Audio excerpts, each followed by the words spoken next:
running a console. Gain. Gain structure, what's called gain structure, will make or break your mix, right? If your gain structure is off, everything's gonna be off. Your effects, your monitor sends, your bussing, everything, it's all gonna be off, okay? So one of the main things in sound and running a sound console is making sure that your gain is set up properly, okay? And once you set that up, usually you really don't touch it at all. Some like really high-end sound engineers actually run a lot of their shows just tweaking gains a lot of time because they run things a certain way, whatever. That's their taste. But for our purposes, once you set the gain, it's pretty much gonna live where it is for the show, okay? Because if you change the gain, it changes everything. So if your monitor level is set perfectly and you turn the gain up or down, that's just gonna destroy your monitor feed. And that's because we're running monitors from front of house. Okay, in front of house I mean this area. And when you say front of house, it means where the sound console is, where everything is. That's just a general term. In nicer or higher end scenarios or better scenarios, you have a front of house engineer and then you have a stage monitor mix engineer, which is excellent because the front of house guy doesn't have to be bothered with, can't hear my monitors, this and that. You have a monitor guy just dedicated for that, and he can just concentrate on making sure the mix is good. We don't have that complex of a system, so we don't need a monitor engineer. So starting from scratch, all right? We're going to go down here and we're going to load a blank show file. Maybe I should get on that side.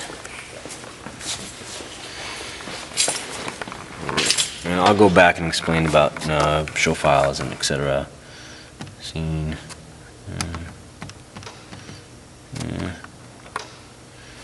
Zero out, recall, beautiful.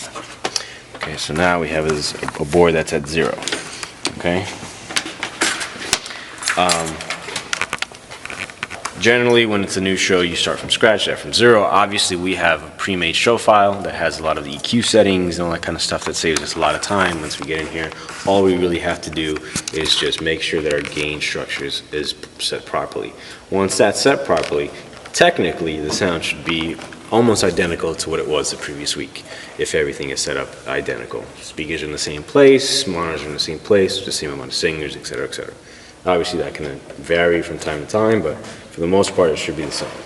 So we start with our first microphone or first instrument, whatever it is.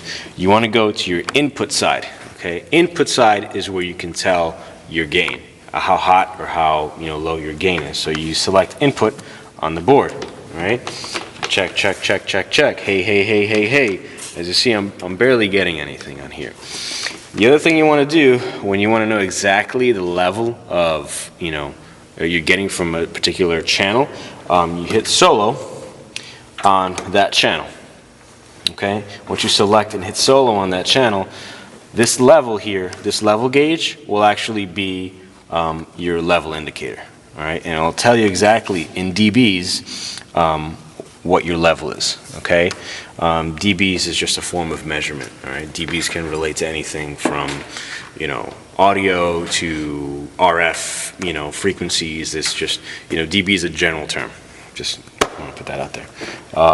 Okay, so now again, I go back to here. Hey, hey, hey, hey, hey. Now I see when I'm talking, I get the level here.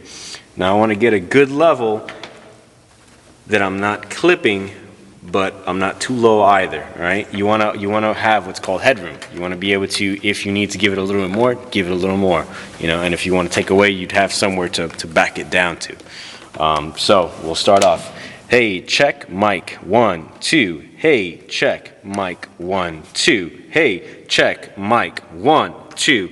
Hey, there you go. Now we're clipping. Hey, you want to avoid clipping, so we keep bringing it back down. Hey, 1, 2, 3, 4. Hey, 1, 2, 3, 4. Hey, 1, 2.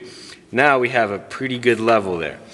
You have to remember that here we're working on a -72 to technically a 0-point scale, and that's just on your individual channel. Now in the master, you see that we're going from a -60 to a +10, probably +20 dB scale.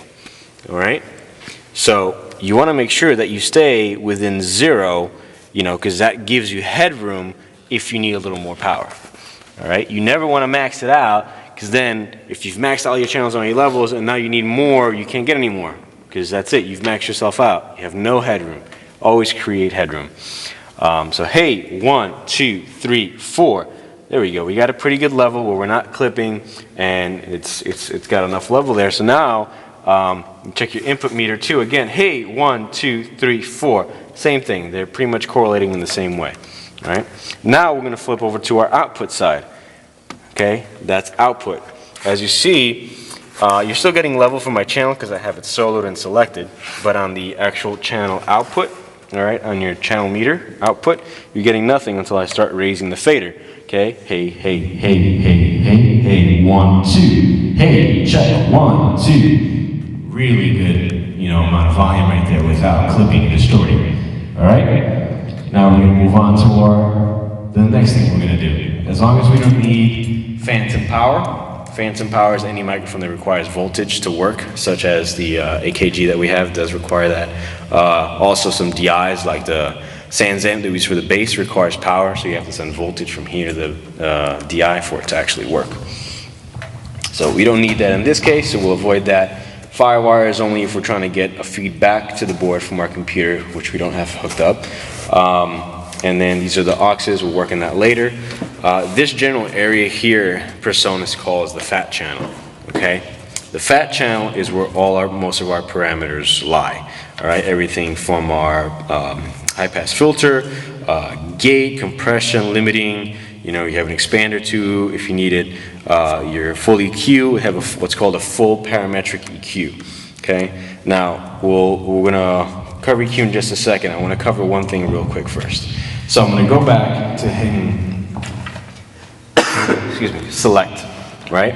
Once I hit select, you're gonna see that the channel strip, the fat channel now changed back over to the fat channel parameters.